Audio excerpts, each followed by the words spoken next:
Welcome to Food for the Soul, the mentoring of Chef Leah Chase, a webinar with Dr. Ansel Augustine. This webinar is brought to you by Loyola Press, a not-for-profit Jesuit ministry and publisher of Pope Francis's book, Sharing the Wisdom of Time, a collection of stories about elders from over 30 countries, stories in which elders share their wisdom carved from lifetimes of experience. And every story is a testament to the power of faith, perseverance, human resilience, and love. And one of those stories features the famous New Orleans chef Leah Chase. And we are blessed to have with us today Dr. Ansel Augustine, who knew Miss Leah, as he affectionately refers to her, and who is going to share with us about her life and how she mentored him and countless others. I am thrilled to introduce our special guest for this webinar, Dr. Ansel Augustine, who is the New Orleans Area Director for Vagabond Missions, which works to break the cycle of hopelessness among inner city teens. Ansel, who has over 20 years experience in pastoral ministry, has a master's degree in pastoral studies from Loyola University of New Orleans and completed his Doctor of Ministry from the Graduate Theological Foundation in 2015. Ansel has presented in numerous dioceses all over the country and has been the keynote speaker at the LA Religious Education Congress Youth Day and the National Conference for Catechetical Leadership. And he has served as a member of the Loyola Press Speaker Corps for 10 years. Now, before I bring Dr. Ansel out, and before we get to know Miss Leah Chase, let's get to know Dr. Ansel a little bit more by way of this brief video from his alma mater, Loyola University, New Orleans.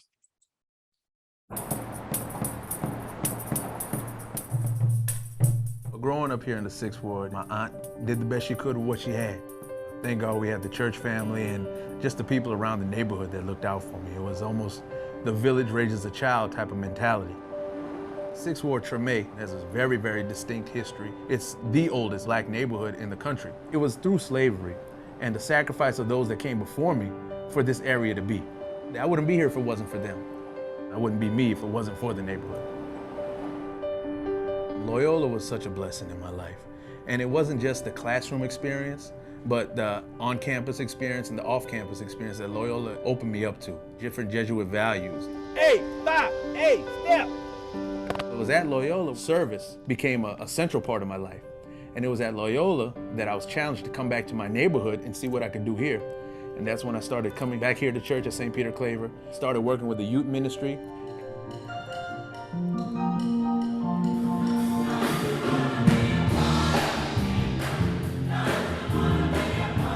I look at my Loyola education as a responsibility to give back to those that made me who I am. It's important to work with young people because they're not only our future, they're our present. A lot of young people have the same needs, which is just to be valued, which is just to be loved, which is just to be heard. Someone believed in me and gave me the opportunity to share my gifts. So what I do is I give them opportunities to share their gifts. Well, true ministry meets people where they're at. Too many times we're out there to fix people and change them. Young people have gifts of their own. We need to keep spaces for them to be themselves, to grow and learn about themselves so they can be better leaders and better givers back of society. I've seen him grow to what he is today, make a whole community proud because the life he's living is to uplift somebody else, to try to help better the world. Can't do anything better than that, honey. African spirituality, along with Jesuit spirituality, are one and the same. There is not a disconnect between the natural world and the spiritual world. And so as Jesuits say, see God in everything, that's what our ancestors did. In times of turmoil, in times of struggle, they still kept their faith. I think the strength of Loyola for me was that there was the family aspect of there with the faculty and staff. It's lifelong mentoring that's there, but at the same time, I pray what I'm doing is making them proud because they believed in me. and they helped me push me to another level. So I believe in the young people and push them to another level as well.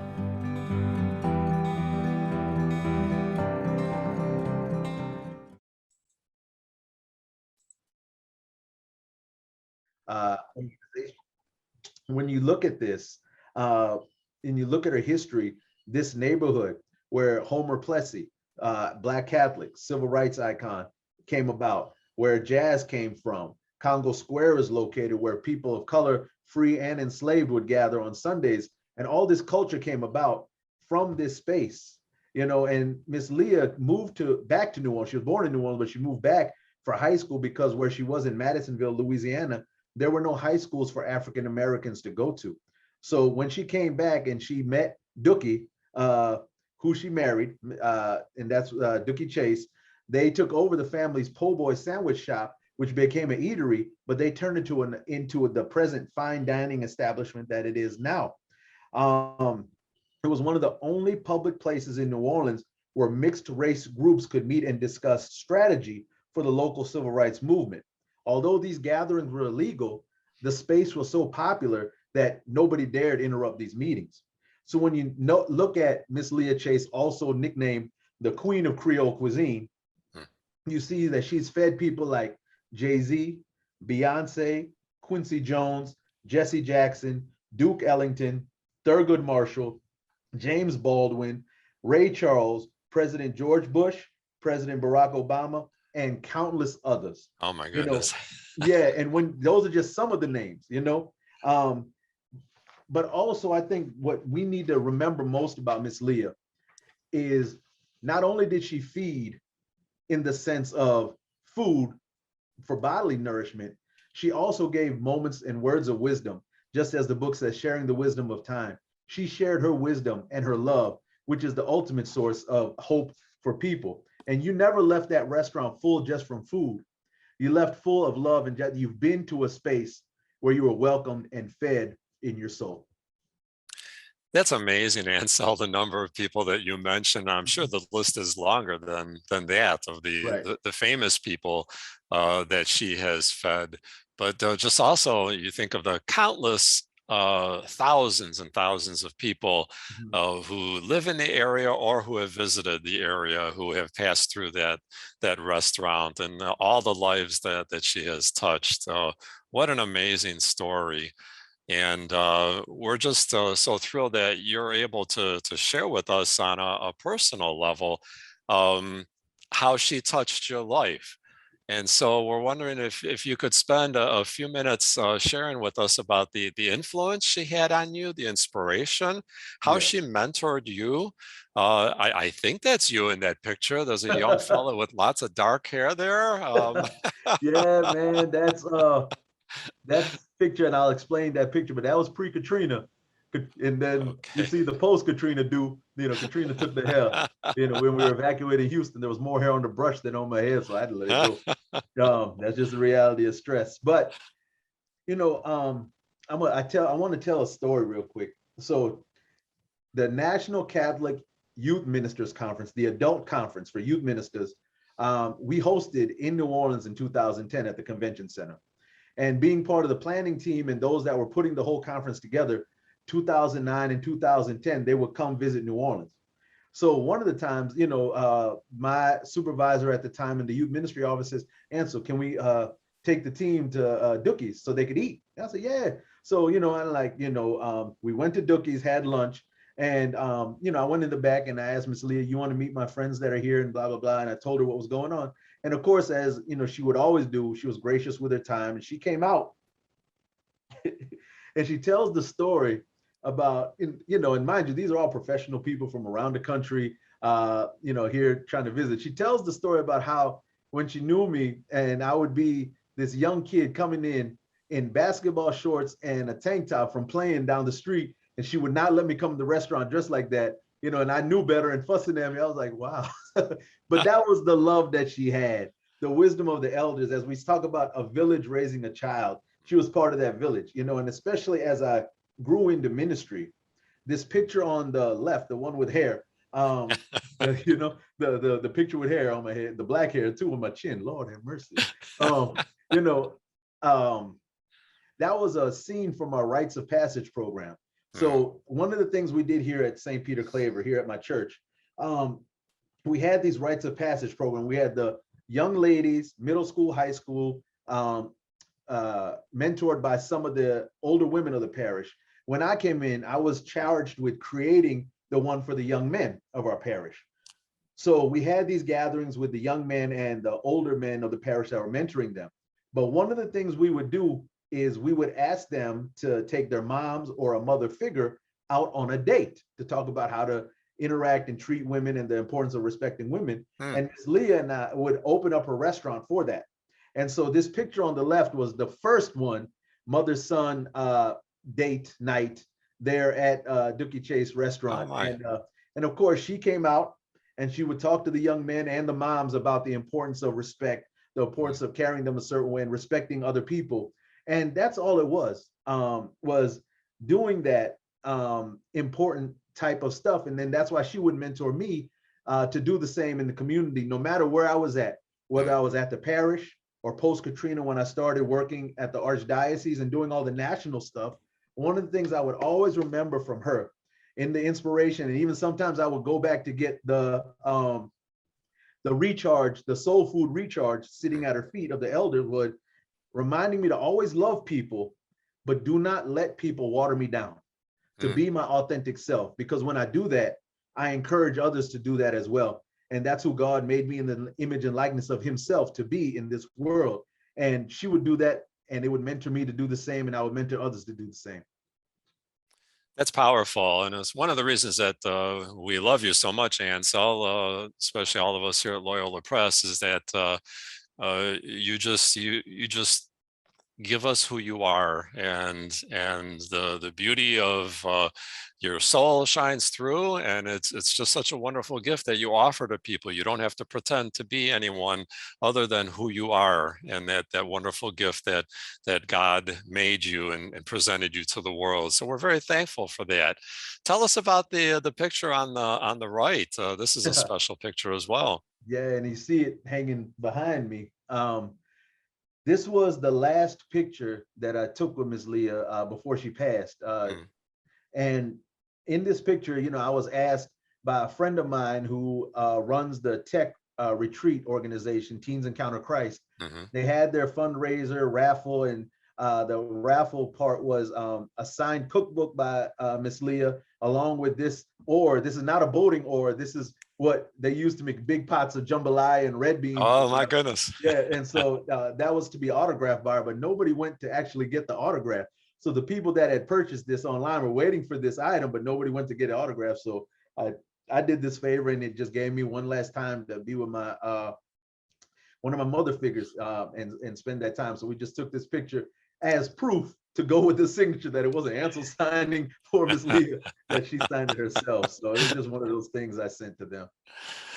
That's awesome. I know the first time you showed me this picture, I glanced at it quickly, and I didn't know you were holding that oar. Right. All I saw was the top of the oar on against your suit coat there. I thought you were wearing some kind of a military jacket with the boards that they have on the shoulder. I'm like, what is Ansel wearing there? And I'm like, oh, he's holding that out in front of him there. But I love the fact that that's used for actually for mixing food. My mother could have used one of those cooking for 9 children. Yes, indeed.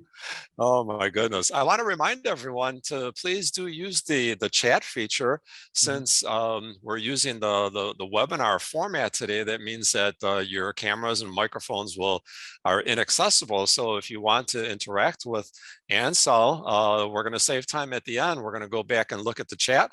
And I already saw there were some comments there that we'll read, but if you have questions for Ansel, please do go ahead and put those into the chat either now or a little bit later when we pause for that opportunity.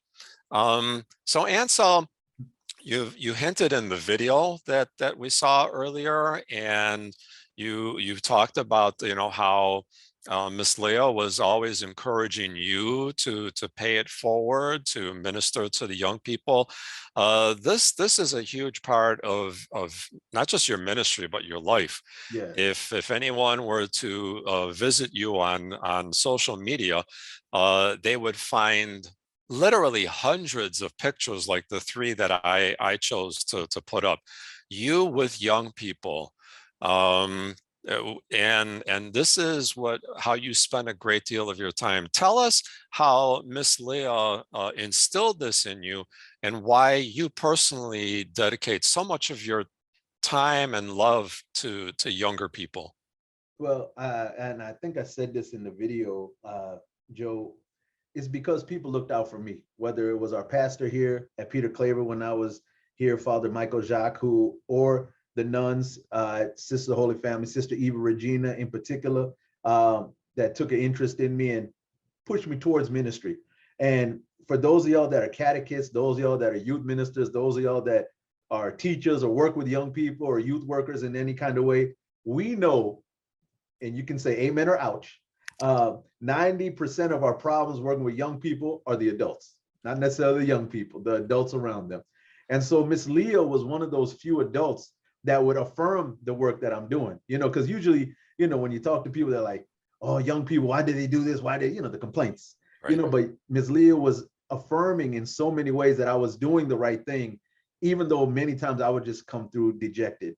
The picture on the top left, my favorite, and you saw them in the video, place in New Orleans, unfortunately, is no longer open. 2 years ago, we had to close our parish school, St. Peter Claver Elementary School, which was founded by St. Catherine Drexel herself. Gave the money to start up the school. It was Xavier Prep at the time, and these things going on here. But those young people, made my day. Anytime I would get overworked or overstressed at the Archdiocese, I would go hang out at the school to get the recharge from them. And at the top right, that was when I was working at St. John's University. During Holy Week, we brought a group of St. John's University college students down to New Orleans to experience Holy Week in New Orleans. And they did service while they were here. And they went to Dookie's to meet Miss Chase, with that group. At the bottom are two of I call them my children, but they're grown now. But immediately to my right in the center of the picture is Marinda Lee Houston, who was one of my first youth group kids. And now she's the youth minister and DRE here at the parish. And to the far left, in that far left of the picture, is recently ordained, I believe less than a month or less than 2 months, Father Johnny Gibson, who came through our parish. And now he's the parochial vicar here helping Bishop Cherie run our parish. And I don't say, like I have some big, huge magic thing about, how to get youth involved in the church, because I have thousands of others that, chose other paths of life. But I think for me, what was modeled to me from Miss Leah and others like her and other elders that were there that are still in our lives is just love and just care. Show that the person in front of you matters. No matter who they are, no matter whatever walk of life they're from, no matter what they may be struggling with, help them realize that they matter and they are important, and treat them as such, no matter what is in their bank account, no matter the color of their skin, no matter what their education is. They matter because God took time to make them. And that's what I charge myself to do in the ministry I do when I'm in with people. Just let them know they matter, and if I need to reprimand out of love. One thing I did learn, and I tell this to all my youth ministers all the time, is this 5 times rule. You do not have, and I tell this to the ministers of hospitality, I'm one of the ushers here at Peter Claver. We do not have the right to criticize somebody until we have shown that we love them at least 5 times. Now, unless it's Awesome. an emergency situations or something else, but just in reality. So if someone realizes you love them, when you reprimand them for whatever, try to correct some type of behavior, they know you're doing it out of love. So, and I learned that from Miss Leah. You learned a lot from Miss Leah and how you emulate her in terms of reaching out to younger people. So important for our church and our community today. I mean, how many events do we go to, church events, and we look around and I still go to events where I'm the youngest person there. And it's wonderful to see our elderly people gathering, but we ask, where's the young people? And Miss Leah showed that we need to make that bridge, that we need to connect the elders with the young people and to lift up young people. And that's what you have been doing and continue to do in your ministry, inspired by her. Now, you also direct a great deal of your energy and attention to those elders in your life. You have a great respect for elders. And as I mentioned, even on social media, as many pictures we see of you with young people, we find pictures of you with elders. And tell us why that is so important to you, how Miss Leah was a part of that commitment in your life, and how the rest of us can perhaps emulate that as well. Okay. Now, I'm gonna have to go to another Disney movie to give a frame of reference for this. Lion King, the song Circle of Life. Yeah. And then even if you research this, there's something that we use at Xavier University at the Institute for Black Catholic Studies, the image known as the Bakongo cosmogram, which is a circle and talking about how we are all connected in that circle, no matter where we are, whether you're coming into this earth, being born, or even our ancestors. So I'm still connected with Miss Leah and those that went before me, because of our connection in that circle, the circle of life. So the elders are part of that circle. They're almost entering into being ancestors when they pass on. But their wisdom, their experience have paved the way for me. And so for me, it's important to learn and to do the right thing, because I tell this to people, I'm truly feeling I'm living out God's calling in my life when I'm honoring my ancestors and the elders by making a better way for those coming after me, those youth, those young adults, that I'm trying to pave a way for, even if they church life and ministry or otherwise, our role is to leave the world a better place than we found it. And that's what I learned from the people here. So it's funny, the pictures that you have up here, Joe. Sister Claire, who let me show this real quick. Sister Claire was one of my moms too, and we just buried her on Friday at the Sisters of the Holy Family Mother House. And Sister Claire and Sister Agnes both desegregated Loyola University, New Orleans. That's what this article is about. And this article came out a couple of months ago, and she passed. She was principal at St. Mary's Academy for many years, not when Miss Leah went, but just the inspiration of the Sisters of Holy Family are there. And of course, that's Miss Leah. And it's funny, that picture, and I didn't realize this when we looked at the slides earlier, that's the picture of her telling the story of me in the tank top and the basketball shorts. Oh, okay. My friends when they came. That was a favorite story of hers too. Oh my God, I didn't realize that.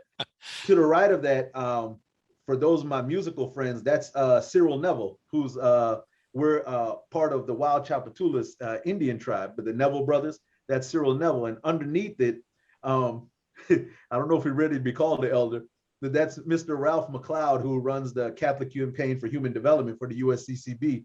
And when I was living in Washington, DC last year during the pandemic, working under Cardinal Gregory, he made sure that I was okay. And he would check on me and we would go hang out, watch the Saints games, or, I was watching, he's a Cowboys fan, I won't hold that against him, but watch the Saints games together and just have that time of fellowship, but sitting at their feet, learning the wisdom that God put in their hearts, that they want to put into me, that I want to implement and share with the next generations coming after me. But also, Joe, what I've learned, especially from Miss Leah and the life that she's lived and some of these other elders around me, is not to be scared as people of faith to call out the injustices in society so we can make society a better place for those coming after us.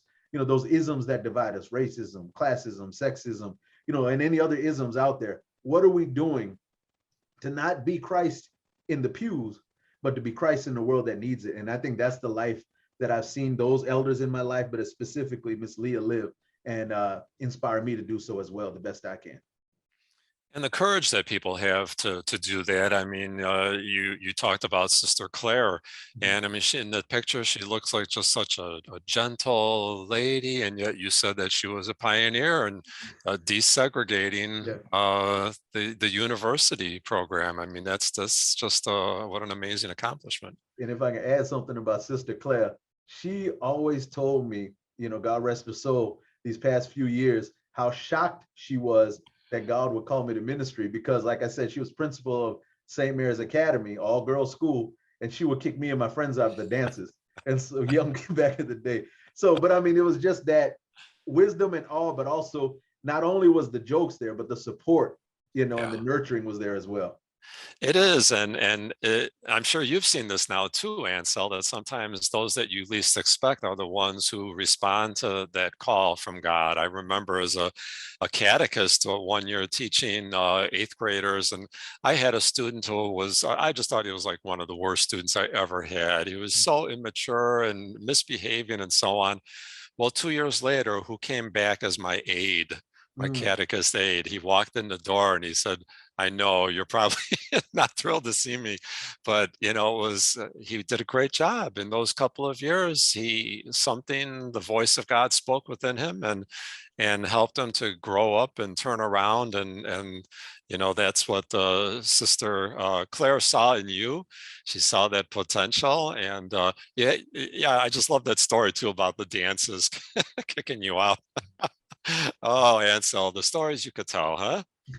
Yeah, one day I'm gonna write a book, The Ignorance of Ansel. Oh, and one other thing too, you talked about the circle Yeah. of life. Mhm. Am I mistaken? Do I recall correctly when you took me on a tour of St. Peter Claver? Is there not some kind of artwork Mhm. there in the sanctuary that portrays that? Yeah, so the church that, that's our home church, Miss Leah and myself, and the family of Miss Leah, there's a tabernacle, and our tabernacle, on top of it is a circle, which talks about the four movements of the sun in African spirituality, which connects to the rising of the sun symbolizes our birth, and the setting of the sun symbolizes our death, but it's still connected. Our life still goes on. And there's a saying though, Joe, it's funny you reminded me of it when we talk about honoring our elders, but more importantly, our ancestors, those that have passed on. There's a saying in African spirituality that no one is truly forgotten or gone until you stop saying their names. Mm, And so for us, remembering that, we wouldn't be here if it weren't for people that went before us. We wouldn't be here if people that didn't sacrifice for us. So remembering those sacrifices are there that empower us to do the same for those coming after us. And it's powerful. Thus the circle and the work continues and ministry yeah. itself. Thanks for confirming that. I had a sneaking suspicion that I recalled you saying that. See, I do listen to you when you talk, and so um, as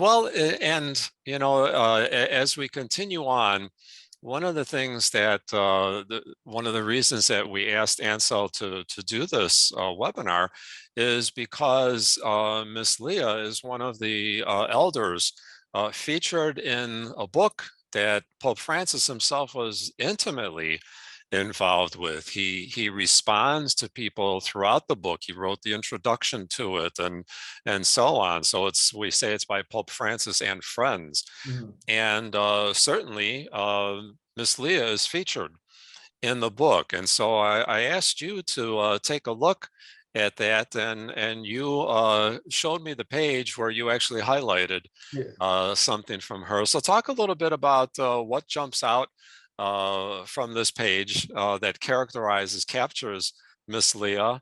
And then we have a couple of other quotes on the next slide we're going to show as well. So she seems very quote worthy, huh? Very. This quote, like I said, sometimes when I'm at the feet of my elders, especially when I would go visit Miss Leah at the restaurant, it's always a reminder that situations are temporary. Joy, sometimes something happens and you get bad news or whatever.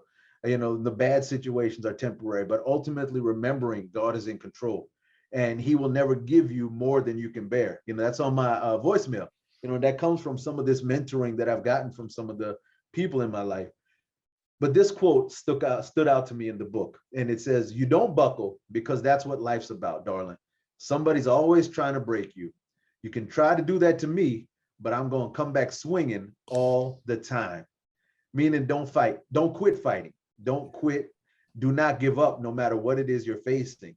And I think, through different periods of my life when I got common sense, because, young knuckleheads, you grow up and, you think you know it all Yeah. until when life hits you and you start getting gray hairs and less hair, you realize you don't know half the stuff you thought you did.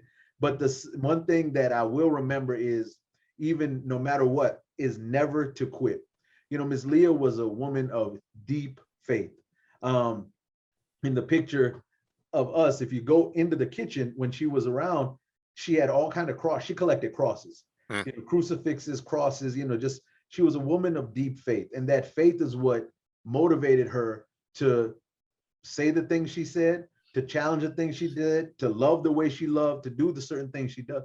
And for me, that's really what carries me, you know, whenever it's something I'm fighting against, some type of injustice, or speaking out against something, or speaking for something, is because my faith is telling me, Ansel, Jesus is telling you to speak out against this, to make the world a better place. This is wrong. You know, you need to say something. Someone needs to say something. Why not you? You know, if it's on your heart. And that's what I got. And, you know, and sometimes, like I said, you get knocked down by people you care about. You get knocked down by institutions. You get knocked down by even some of our own church folk. But the fact of the matter is, you do not give up, because God is with you. God is in you. And God calls you to spread that love to the world that needs it, especially in these dark times, especially in these pandemic times. You know, we hear what's going on overseas. We hear what's going on in our own communities, in our own neighborhoods. We are called to be that light in this dark world, to bring that light of Christ there. And that's what our elders have done. That's what our ancestors have done. And who are we to be called to do anything less? And Miss Leah was such a light to so many people, and she passed that light on to you, and you've been passing it on to so many other people. I know in my own ministry, Ansel, that I often, as I'm talking to others, I often hear the voices of those who went before me in my head, those who mentored me. And so I'm sure that sometimes as words are coming out of your mouth, you probably say to yourself, oh, that was so Miss Leah, right? Yeah, That you hear the yourself group saying words that she spoke to you. right, right, It's right.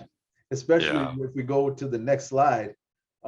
let's get there. Yeah, you know, these are some of the shirts. I want to give a plug to Dookie Chase. If you go to their website, you can order these shirts. But one of her more famous quotes was, to be a woman, you have to look like a girl, act like a lady, think like a man, and work like a dog. This is painted on the utility box that's right outside Dookie Chase Restaurant, the neutral, oh, we say neutral ground, y'all say median, on the median in the center. Her face is painted on it along with that quote, you know, but it just talks about the reality. You know, she's not sugarcoating anything.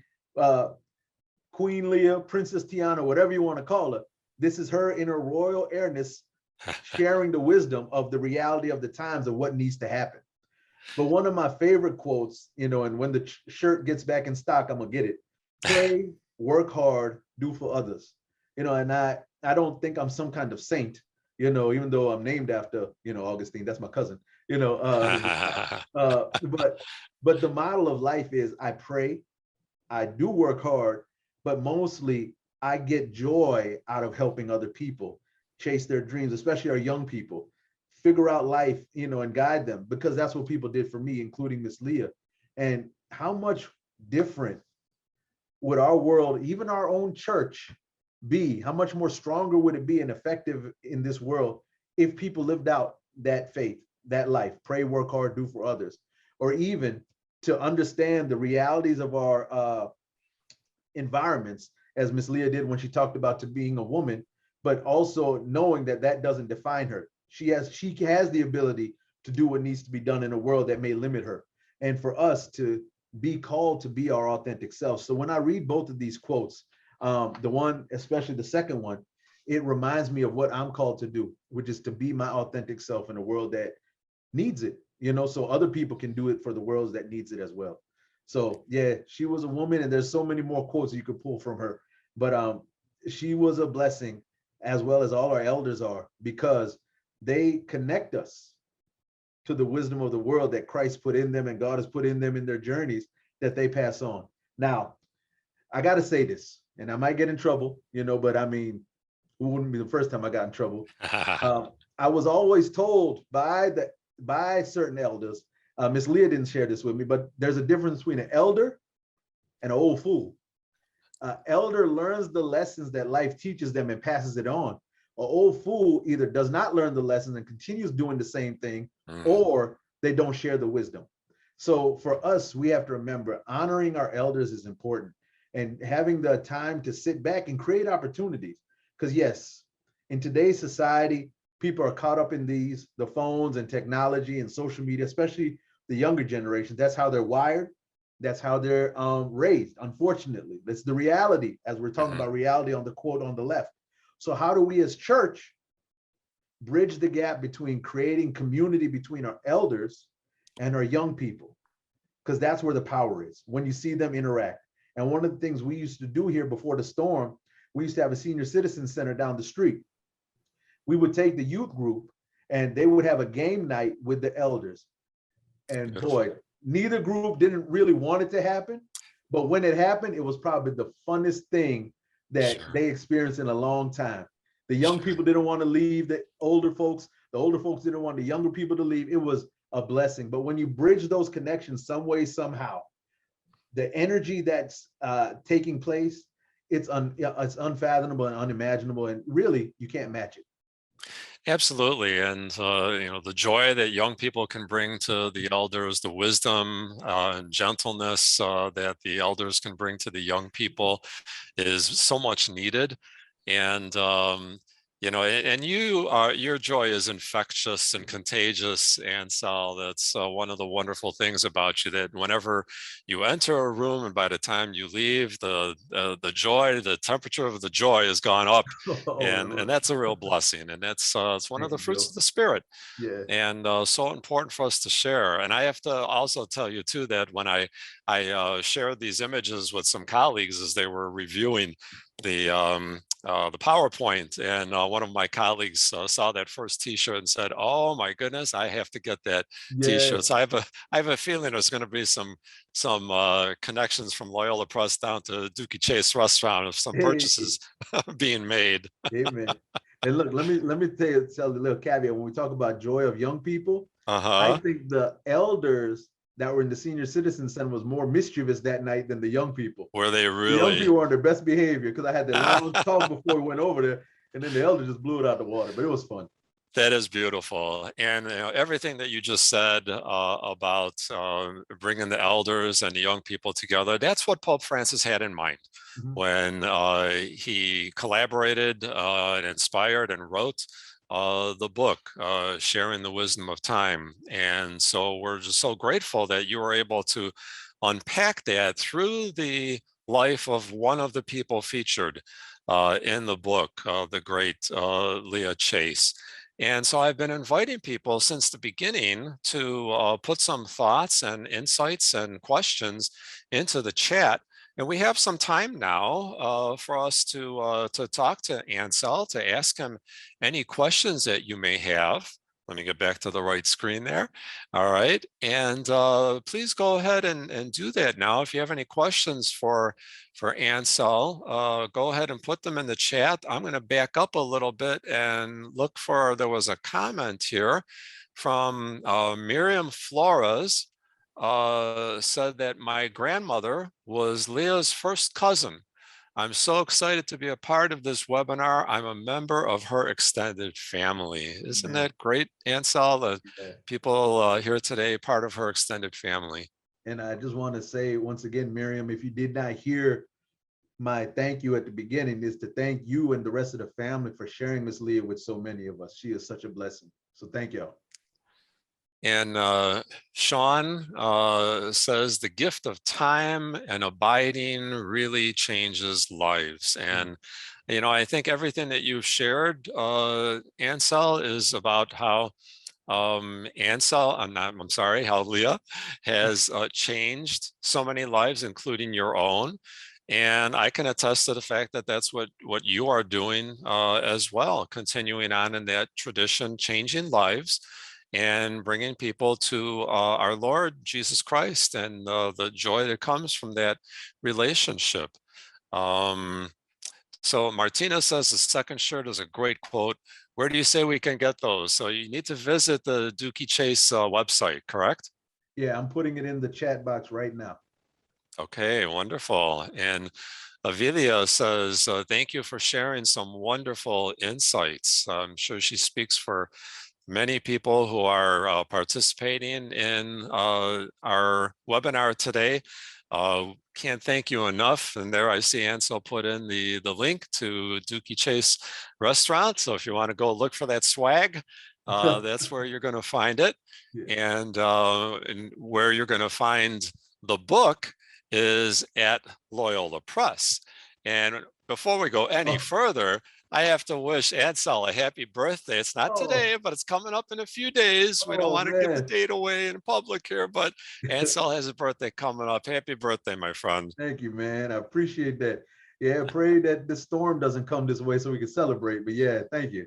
Exactly. Yeah, we were talking before this. We went on. There is a storm headed towards the Gulf, and we pray that it is weak and fast moving. Mhm. Um, and so Martina says a happy blessed birthday, Ansel, Thank you. as again speaking for many others there. But as I mentioned, the sharing the wisdom of time is available from Loyola Press, and I have on the screen in front of you several ways that you can purchase the book. Our website, www.loyolapress.com, our customer service, where you will always speak to a live person during work hours, 800-621-1008, or you can go directly to the Loyola Press store, store.loyolapress.com / sharing the wisdom of time. We also want to invite you to go on social media using the hashtag sharing wisdom, and share your stories of wisdom passed on from your elders or accumulated through years of living. Those of us who are on the backside of life can perhaps, share more about wisdom that we've accumulated and wisdom that we've learned, in addition to giving a shout out to the people who have gone before us. Any other final thoughts, Ansel, as we wrap things up? Yeah, is just the fact that please, there is magic. I say this, I won't say it like this. The devil wouldn't try so hard to block the opportunities for youth and elders to connect, this generation gap, as we call it, if it wasn't so powerful. And I've seen some of the most miraculous conversations, the most healing, even the most sometimes tough conversations happen in those moments. But the truth is there. Youth want the truth, elders have the truth, and somehow to get those two together is important. What I would like to also put in the chat is a link to the ministry that I'm doing here in New Orleans that is inspired by the love and mentoring of Miss Leah.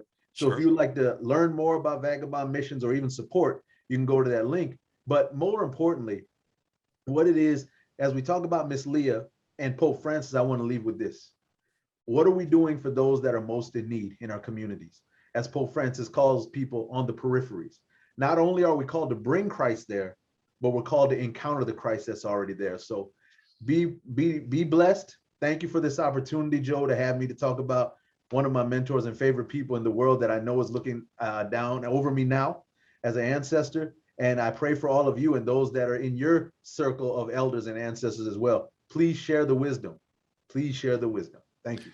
And thank you, Dr. Ansel, for sharing with us the wonderful gift of yourself, your stories, wisdom, joyful insights, your wit about your own ministry, and about Leah Chase and the other elders in your life, about the young people that you work with. We can't thank you enough for spending this time with us. And Ansel did put into the chat the link to Vagabond Missions. We also have in the chat the link to Loyola Press to find the book. I see that we have a comment here. Thank you, very inspiring, especially for those of us working with young people. I have in my family a person similar to Miss Leah Chase. My friend Carmen is a continued inspiration by her deep faith and trust in the Lord. God bless you. And this is from the United Kingdom. So thank you for sharing that. Miriam says, thank you. This was beautiful. Winnie, what a blessing. Thank you. I Lots of accept thank birthday yous. gifts. I accept birthday gifts. No, let me stop. I'm sure you Pray do. for me. Yeah. Before we leave, though, too, I also want to mention I'm excited to announce that Netflix Hmm. will produce an original documentary series based on the book Sharing the Wisdom of Time by Pope Francis and Friends. So this documentary series is produced by Stand By Me Productions. It's set for Netflix global release sometime this year in 2021. So stay tuned for more details as that series comes to fruition. So once again, thanks to Dr. Ansel Augustine for his wonderful reflections on the life and gifts of Chef Leah Chase. Thanks to all of you for participating. Our hope is that this experience has nurtured and nourished your relationship with our Lord Jesus Christ and inspired you to share that love with others, young and old. For Loyola Press, this is Joe Peprocki, along with my friend Ansel Augustine. Until next time, God bless.